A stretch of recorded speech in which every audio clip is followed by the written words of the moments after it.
Então, bom dia.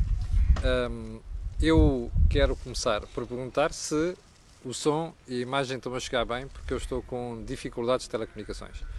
Já percebeu, não estou em Portugal. Eu tinha dito no comentário de sexta-feira que ia fazer...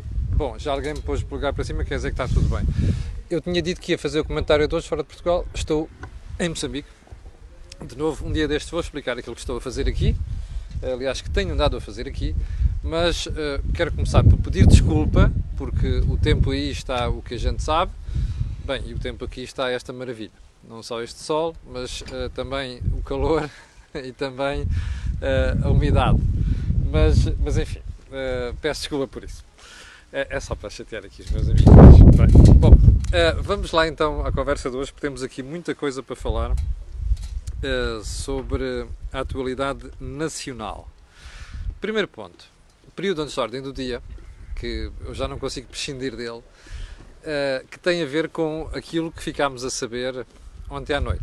A detenção de Bruno Carvalho, do Nuno Mendes, mais conhecido por Mustafa, eu acho que o nome é elucidativo, não tem nada de religioso, aliás, e que é o líder da Juventude Leonina. Bem, eu, sobre assuntos de justiça, sobretudo enquanto não há julgamentos, como sabe, tenho sempre alguma dificuldade em analisá-los, tenho sempre alguma dificuldade em tocar nestes assuntos. E porquê é que trago? E porquê? Precisamente porque eu acho que há justiça o que é da justiça. E, portanto, nós temos que dar sempre algum espaço para os órgãos judiciários, os tribunais, tomarem decisões sobre determinadas matérias, sem nós estarmos a envolver. Não gosto de nada, não faço parte daquele grupo de pessoas que sistematicamente se mete nos terrenos da justiça. Mas já há algumas considerações que eu acho que vale a pena fazer. E ontem, aliás, eu nos últimos dias estava a ver com algum interesse o esforço que já vinha do Presidente Sousa Sintra, aliás, verdade seja dita, de tentar resolver alguns daqueles casos dos jogadores do Sporting que tinham saído. E, portanto, se tinham desvinculado do clube, inclusive sem qualquer benefício financeiro para o Sporting. Ora bem, nas últimas semanas, como eu disse, é um esforço que já vinha de Sousa Sintra, estava a ser continuado por Frederico Varandas. Frederico Varandas, que me parece um dirigente à altura, que me parece um dirigente que ombreia com aquilo que são os princípios de um clube decente. E, portanto, fico muito feliz de saber que o Sporting hoje em dia tem um dirigente como Frederico Varandas. Mas ele vinha fazendo um esforço para regularizar alguns dos casos que dos jogadores que tinham saído do Sporting. E, portanto, chegou inclusive a acordo com alguns clubes para que eles pagassem ou negociassem a transferência destes mesmos jogadores. Ora bem, imagine só se todo este processo agora parar, porque os clubes poderão dizer assim, espera aí, vamos ver o que é que sai destes processos que estão na justiça portuguesa. Porque se provar que aquilo que a Polícia Judiciária e o Ministério Público neste momento acusam Bruno de Carvalho, nomeadamente da autoria moral daquilo que se passou, de sequestro, essa coisa toda, o que é importante aqui? É perceber que se isso acontecer, o Sporting vai ter um problema grave, que é uma parte do encaixe financeiro que poderia fazer com a regularização destes contratos, caput. Ora, imagine o que é que pode ser isto para um clube com as contas depauperadas, em situação dificílima, e tão dificílima é, como você sabe, vai haver uma emissão de obrigações por parte do Sporting, que eu vou falar amanhã. Eu peço desculpa já agora, eu tinha prometido falar na sexta-feira, aliás, na quinta-feira prometi falar na sexta sobre uma emissão da Mota em Gil, porque houve algumas pessoas que me escreveram a perguntar se deviam comprar aquelas obrigações. Mas depois, na sexta-feira, houve alguém que me disse sim, não falou, pois não falei a verdade, tinha uma agenda muito preenchida, mas vou falar amanhã. E já agora, porque algumas das pessoas também me colocaram, os sportinguistas colocaram perguntas sobre a emissão do Sporting, também irei falar sobre isso amanhã. Mas o que interessa aqui é reter isto. Estas coisas não ajudam nada ao Sporting, porque aqueles encaixes que o Sporting naturalmente teria a expectativa de fazer agora com a regularização de algumas destas situações, podem não acontecer porque o assunto pode ficar em águas de bacalhau. Portanto, é um problema grave, é um problema acrescido para as contas do Sporting. Vamos lá então à nossa agenda de hoje. Como sabe, no fim de semana, eu acho que foi no Público, o nosso amigo António Costa escreveu, o Primeiro-Ministro escreveu uma carta aberta a Manel Alegre como resposta àquela carta que Manel Alegre tinha escrito sobre a questão dos extremismos, dos fanatismos, dos populismos e a relação que isso tinha com a proibição das touradas, que é uma coisa que Manel Alegre gosta, e também com a caça, que é uma coisa que Manel Alegre gosta. Eu já falei aqui sobre o assunto. Não acho que o Estado deva andar a proibir este tipo de manifestações, sejam culturais ou não, não interessa. Eu que fui habituado a gostar de touradas, hoje em dia, enfim, aceito aquilo que algumas pessoas dizem que é uma barbaridade e portanto não devia acontecer. Eu aceito tudo isso. Agora, o que me faz impressão é ver um primeiro-ministro que se dá ao luxo de responder a um dirigente do seu partido, porque é um dirigente com peso nas bases do partido, para explicar o inexplicável. Bom, eu vou-lhe explicar o que é que eu entendo sobre o assunto. António Costa sentiu-se na obrigação de responder, mas fê-lo mal. E fê-lo mal porquê? Não é porque ele não tivesse direito a dizer aquilo que disse. Quer dizer assim, eu fico preocupado, incomodado, quando vejo um canal público de televisão a transmitir touradas. Primeiro ponto. Eu acho que o Governo não se deve meter nisso, por isso é que nomeou um órgão para gerir a RTP. Mas há uma coisa que é importante. Se o Estado tem órgãos de comunicação social, e tem, é óbvio que deve transmitir àquilo que é o órgão de gestão a sua preocupação. Eu gostava de saber se António Costa chegou a fazer isto. Portanto, não é só mandar uma boca. Incomoda, mas não vou interferir. Mas não é interferir. O Estado é acionista e, portanto, nomeou um conselho que governa, de governança da RTP. E, portanto, tinha a obrigação de dizer isto a esse órgão. Não é, e depois deixar esse órgão decidir. Não sabemos se fez isso. Primeiro ponto. Segundo ponto. É muito bonito dizer eu não gosto, mas vou despejar isto para a responsabilidade das autarquias. Isto é fugir com o rabo à seringa. E mais, o Primeiro-Ministro criou um problema, porque não precisava de ser envolvido nisto. O que é que ele está a dizer? O mesmo que disse no alojamento local. Como o Bloco de Esquerda queria, e aqueles partidos todos à esquerda queriam a regulamentação da habitação, e António Costa não queria chatices com os inquilinos, o que é que fez? Mandou isto, criou-se uma lei, o PS fez uma lei, para deixar as autarquias tomarem decisões sobre isto. Ora, chama-se isto fugir com o rabo à seringa. Eu não gosto nada de ver governos fazerem isto.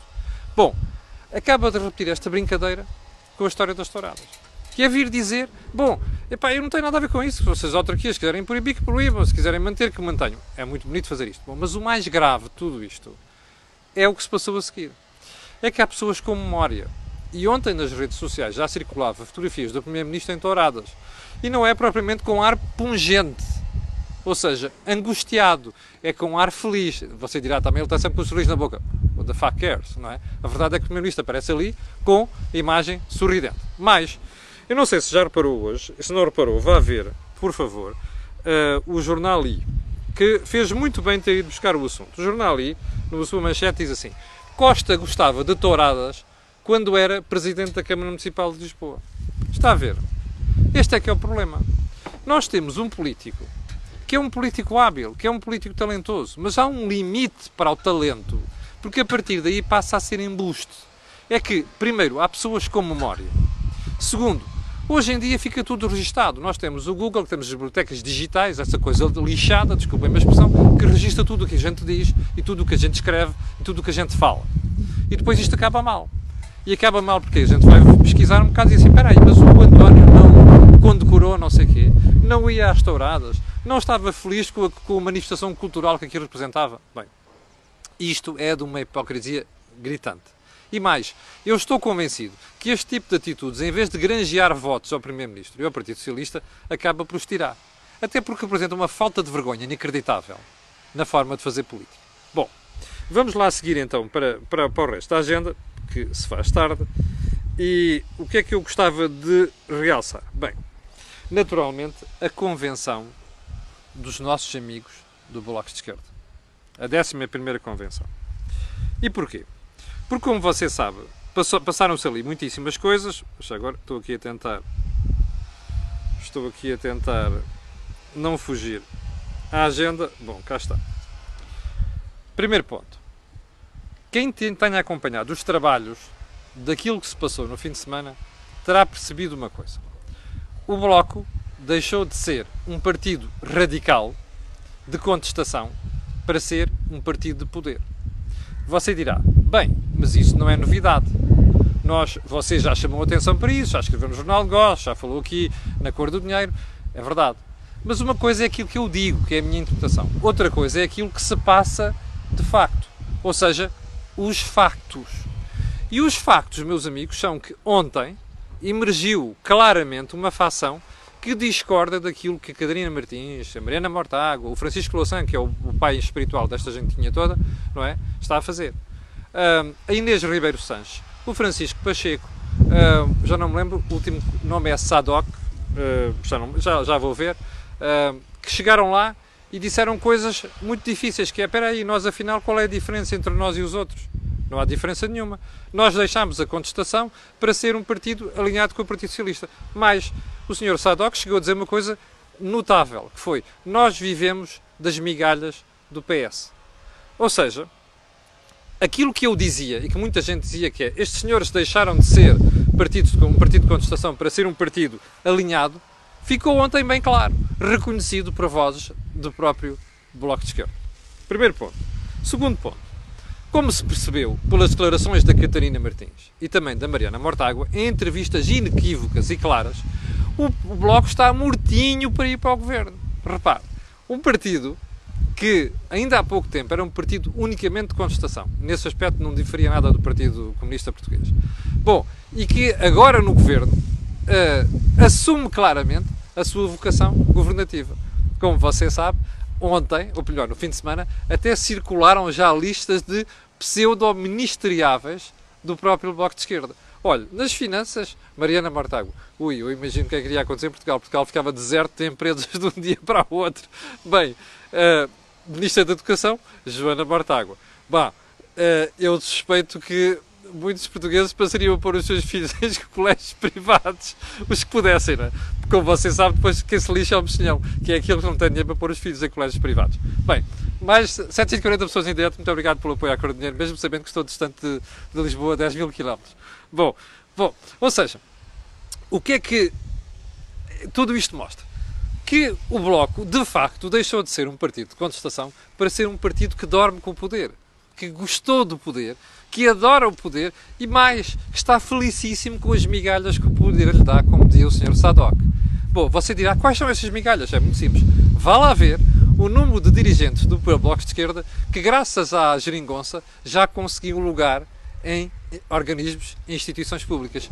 E eu não estou apenas a falar do Francisco Louçã, ok? Vá lá ver na constatação social, vá ver por essas áreas. Você vai perceber, as pessoas passaram a ter acesso a cargos engraçados, a cargos de poder, a cargos que lhe dão destaque social, a cargos que lhe dão um salário jeitoso e, portanto, gostam de viver com isso. E, portanto, isso passou a ser um moto do próprio Bloco de Esquerda. Ou seja, de partido de contestação, de partido desalinhado com o sistema, do partido moralista. Repara-se das lições de moral que o Bloco dava até o episódio de Ricardo Lopes, remember? Bom, já agora, só uma coisa, a entrevista que houve alguém que me chamou a atenção para isto e eu vou fazer aqui um parênteses. A entrevista que a Catarina Martins deu na semana passada e que eu citei, até comentei ali, houve um pormenor que me escapou. Que houve uma senhora que me chamou a atenção para isso, quando ela dizia assim, bom, não, aquela história do Ricardo Lopes, aquilo foi tudo confuso, nós fomos induzidos em erro, porque não se percebeu muito bem. Bullshit. Perceberam muito bem. Mais, defenderam o Ricardo Lopes nas primeiras 48 horas porque aquilo era o sentimento dos dirigentes do Bloco de Esquerda. Desde o Francisco Louçã até à Catarina Martins, passando pela Mariana Mortágua. Não fujam com o rabo à seringa. Aquilo foi um erro. E só perceberam esse erro tarde demais. E quando perceberam, é que voltaram atrás. Bom, mas voltando a isto. Aquelas lições de moral que o Bloco de Esquerda dava desapareceram todas. Não é? Até porque a última, que era a história da habitação, correu mal com o episódio do Ricardo Lopes, como eu te expliquei ainda agora. Bom, vamos seguir para Bingo, porque há aqui mais um ponto nesta matéria que eu gostava de referenciar. Bom, tudo somado, no fim de semana, o que é que eu tirei daquilo? Uma conclusão muito simples. O Bloco de Esquerda não se recomenda. Eu nunca na vida conseguiria votar num partido destes. E vou-lhe dizer porquê. Porque a uma certa altura do debate, e naquele fervor, e naquele calor dos discursos públicos, houve uma senhora, que eu não sei qual é que foi o nome, que apareceu a dizer, os empresários são burros. Ouviu bem? Os empresários são burros. E, pelos vistos, não querem deixar de o ser. Diga-me uma coisa. Você acha que um partido onde se chama burros aos empresários merece um mínimo de credibilidade? Eu já não falo pelo insulto. Porque o insulto normalmente desqualifica quem o profere. Eu falo nisto por uma razão muito simples. Quem de bom juízo é que acredita que os empresários são burros? Há empresários burros? Há. Mas sabe o que é que acontece aos empresários burros? Acabam falidos. Ou sem as empresas. Esta senhora que falou-me nisto é o exemplo, é a súmula daquilo que é a qualidade dos dirigentes do Bloco de Esquerda. E porquê? Porque mostra que não percebem nada, mas absolutamente nada de empresas, da realidade empresarial e da economia. O Bloco de Esquerda só existe por uma coisa, para sacar dinheiro aos contribuintes, percebe? Para financiar. Esse dinheiro serve depois para financiar despesas, algumas delas idiotas e estúpidas, que nós temos denunciado aqui nos últimos tempos. Mas agora, esta gente, 800 pessoas em direto, muito obrigado pelo apoio à cor do dinheiro, bom, esta gente não tem a mínima noção do que é uma empresa. Não tem a mínima noção de como é que funciona a economia. Só alguém demente é que é capaz de dizer que os empresários são burros, não é? E, pelos vistos, não querem deixar de o ser. Bom, mas isso leva-nos ao ponto seguinte. E qual é que é o ponto seguinte? É uma pergunta que eu gostava de deixar ao Partido Socialista. Bom, o Partido Socialista alinha-se, dorme, anda coligado com um partido que chama burros aos empresários? Bem, espera aí. Bom, eu sei que você vai dizer assim, mas você mesmo tem dito que o António Costa é um tipo esperto, já entalou o Bloco, é verdade, entalou o Bloco, entalou o PCP, por isso é que o Bloco agora sabe que precisa mesmo de ir para o poder, não é? Apesar de ter feito aquela figuraça toda, olha, uma no cravo, outra na ferradura, ou seja, passou uma parte da convenção a criticar o PS, mas depois a dizer que estava pronto para o poder. Bom, a Catarina Martins, inclusive, disse uma coisa, que é, a política só mudou, não foi a política do PS, o PS não teve maioria absoluta. Então eu vou-lhe dizer o que é que eu acho disto. Antes de irmos à questão do Partido Socialista, deixe-me lá fazer uma série de citações aqui para você perceber a falácia do Bloco de Esquerda. Bom, eu vou-lhe citar uma série de exemplos que foram protestos do Bloco de Esquerda ao longo desta legislatura, nos últimos 3 anos. E você vai-me dizer qual desses protestos é que teve acolhimento, ok? Está no Jornal de Negócios de hoje, é o artigo do Jornal de Negócios de hoje. Então é assim. A Catarina diz que a política mudou porque o PS não teve maioria. Então vamos lá. O Bloco de Esquerda protestou contra as cativações de Mário Centeno.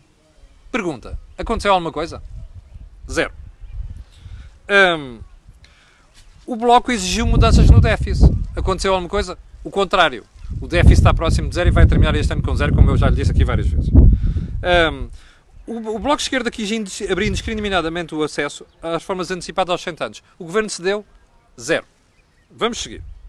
O Governo, como sabe, só dá reformas a quem tem 60 anos e 40 anos cumulativamente. E 40 anos de contribuições. Bom, o Bloco exigiu maior aposta no Serviço Nacional de Saúde. Aconteceu? Lembra-se da ala pediátrica do São João? Oncológica? Lembra-se das urgências dos hospitais? E do estado em que está o Serviço Nacional de Saúde? Aconteceu isso? Zero. O Bloco queria a reposição integral do tempo de serviço dos professores. Os professores pedem 9 anos, 4 meses e 2 dias. O Governo o que é que fez? Deu 2 anos, 9 meses e 18 dias. O Bloco de Esquerda, remember, veja o think tank da semana passada, queria reestruturar a dívida. O que é que aconteceu isto tudo? Zero. Diga-me só uma coisa. Para que é que serviu o Bloco, afinal? Para nada. Zero. Zero. Bola, como dizia o Jorge Jesus. O PS fez tudo o que lhe quis. Com algumas exceções, umas cedênciazinhas, outras ali. Ok. O PS fez tudo aquilo que quis. Portanto, explique-me lá uma coisa. Como é que a política mudou, como diz a Catarina, porque o PS não teve maioria absoluta? Não mudou nada. António Costa fez gato-sapato do Bloco de Esquerda e fez gato-sapato do PCP. E, portanto, estes tipos estão aqui a fingir. Não mudou rigorosamente nada, o Bloco está entalado. Bom, mas antes de ir outra vez à pergunta ao PS, como é que o PS dorme com esta gente, eu vou fazer uma pergunta. O Bloco passou de partido de contestação para partido de exercício de poder. Claramente já se percebeu aqui. A pergunta que eu tenho para fazer é esta. O Bloco vai continuar a crescer? Nós temos eleições legislativas daqui a menos de um ano. Eu suspeito que aquilo que é o eleitor tradicional do Bloco de Esquerda, mesmo excluindo a esquerda caviar, cá lá muita também. É começar pelo Louçã e acabar nos outros. Mas enfim. O eleitor tradicional do Bloco de Esquerda gosta desta atitude? Eu tenho muitas dúvidas. Estarei aqui para pedir desculpa se na rescaldo das eleições legislativas o Bloco de Esquerda continuar a crescer. Ou seja, O que me dá a sensação é que o partido chegou a um teto. Contenta-se, está feliz, os seus dirigentes têm aquilo que sempre quiseram, que é estar agarrados ao poder. E, portanto, a partir daqui já não há mais. Ou seja, a partir daqui não estão interessados em mais nada, em ondas. Eu tenho dúvidas que isto seja suficiente para pôr o Bloco de Esquerda a crescer. Suspeito que o Bloco chegou a um teto. E agora volto à pergunta outra vez. O PS dorme com um partido onde um dos seus responsáveis diz que os empresários são burros. Bem, é muito difícil uma pessoa um dia olhar para isto e dizer assim: vocês estão com a política certa. É muito difícil para um eleitor moderado, de esquerda ou de direita, votar num partido que aceita dormir com esta gente. Acho eu. E você poderá dizer, e a malta do Partido Socialista, mas aquilo faz parte, não é? Porque aquilo é a Catarina que mandou aquela sujeita a dizer aquelas coisas que é para acalmar a ala esquerda. Bullshit! Isto não acalma ninguém. Isto pôs a nu aquilo que são as primeiras grandes clivagens dentro do Bloco de Esquerda. E eu suspeito uma coisa, estou aqui para ver. Se o Bloco tiver uma má votação nas próximas eleições legislativas, o que é que vai acontecer? Eu suspeito que vai abrir ali fações a dizer assim: bom, não podemos ir por aqui, temos que ir por ali. Mas aguardemos. Bem, a última questão de hoje tem a ver com aquilo que noticiou o Jornal Público e que dizia que Luís Filipe Menezes, antigo Presidente da Câmara Municipal de Gaia, terá recebido no offshore cerca de 2 milhões de euros e que não sabia explicar aquela origem daquele dinheiro. Bom, a justiça é o que é, a gente sabe. Nós podemos criticar a justiça por muita coisa, mas há uma coisa que devemos deixar que a justiça faça, que é cumprir o seu papel. E, portanto, nós não sabemos, eu sinceramente a explicação que vi para a origem do dinheiro é muito atabalhoada. E como você sabe, eu não ponho as mãos por ninguém em qualquer partido, à esquerda ou à direita. Não ponho. E não ponho porque já vi o suficiente na minha vida, e já levo alguma experiência disto para perceber isto. Não ponho nos partidos, nem ponho nos dirigentes, muito menos nos dirigentes, como se viu na semana passada com aqueles episódios todos. Já agora uma pergunta. Não, eu deixo para amanhã essa pergunta sobre o José Silvano e a história e a Emília Cerqueira, porque estive aqui a pensar um bocadinho no assunto e eu amanhã ainda lhe vou tocar nessa matéria. Bom, mas há uma coisa que gostava de dizer. Quantos casos nós já vimos levantados pela Justiça sobre esta história de dinheiros para aqui e dinheiros para ali? É o Sócrates, agora o Luís Filipe Menezes, o Exaltino Moraes e não sei das quantas. Diga uma coisa. Quantos políticos foram por alguma coisa que nesta área ou noutra tivessem feito de forma incorreta? Corrupção, luva, seja o que for. Como você sabe, houve um político condenado. Foi Exaltino Moraes. E não foi por nada daquilo que se acusou de mais grave. Foi por causa de fuga aos impostos, ou uma coisa parecida, não é? Fraude fiscal, no caso assim do género. A pergunta que eu quero, aliás, a questão que eu quero deixar aqui é a seguinte. Nós estamos todos fartos de ver tantos casos destes denunciados, que eu acho que desprestigiam absolutamente a política portuguesa. Porque passam para a opinião pública a ideia de que aqueles tipos vão para lá para se encher. É esta a expressão. E estas coisas depois confirmam isso. E legitimam as dúvidas por parte dos eleitores. A única coisa que eu, como cidadão, posso desejar é que este caso do Luís Filipe Menezes e a miríade de casos que existem por aí, Sócrates inclusive, sejam julgados e haja conclusões claras e inequívocas sobre o que é que se terá passado. Porque não é bom e, sobretudo, não é saudável para a democracia que nós tenhamos tantos casos de dúvida que depois acabam sem qualquer conclusão. Bom, e conclusão, foi aquilo que nós chegamos no programa de hoje. Eu não voltarei a incomodá-lo mais hoje. Amanhã, às 8 da manhã, estarei também em direto a partir daqui de Moçambique. Aliás, aproveito para dizer que vou estar a semana toda aqui e provavelmente uma parte da próxima semana também. Mas sobre isso falaremos mais tarde e nos próximos dias também irei fazer 1 ou 2 pontos de reportagem aqui, porque há motivos de interesse, motivos de reportagem muito interessantes, coisas que os portugueses não conhecem e eu aqui estarei para lhes dar conta disso. Muito obrigado por estar desse lado, muito obrigado pelo apoio à Cor do Dinheiro e já agora para o final, olha, coloque aí um gosto e faça partilha nas redes sociais, porque aquilo que você ouve aqui não ouve em mais lado nenhum. Muito obrigado, com licença e até amanhã às 8.